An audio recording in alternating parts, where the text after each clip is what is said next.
Dr. Redfield today said that more than 90% of the population remains susceptible to coronavirus. Do you agree with that assessment?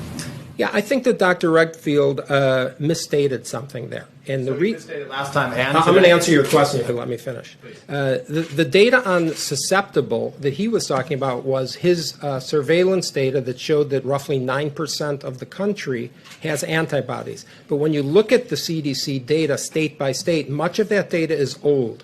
Some of it goes back to March or April before many of these states had the cases. That's point number one.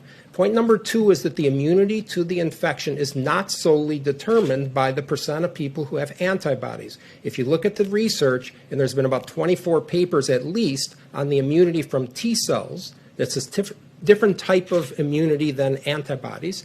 And without being boring, the reality is that according to the papers from Sweden, Singapore, and elsewhere, there is cross-immunity, highly likely, from other infections, and there is also T-cell immunity. And the combination of those makes the antibodies a small fraction of the people that have immunity. So the answer is no, it is not 90% of people that are susceptible to the infection. So I guess my question is, I'm not a doctor, I defer to your expertise on this and to his, but so Americans hear one thing from the CDC director and another thing from you.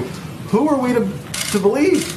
You're supposed to believe the science, and I'm telling you the science. So he's not telling us science. I'm telling you the science, and that's the answer. And if you want to look up all the data, you're free to. You can also talk to the following epidemiologists. I guess why is he still going out before Congress and speaking if you say he's misstated today and the president said he misstated last time? Americans are looking for the best information right now. Yeah, and I'm giving you the best information, and it's confirmed by people like Martin Kulldorff, who's a Harvard epidemiologist at Harvard Medical School. Let me finish, please. Jay Bhattacharya and Johnny Anides, both epidemiologists at Stanford.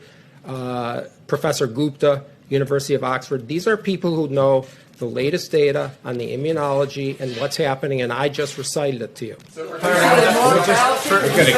going to give Scott a little time off.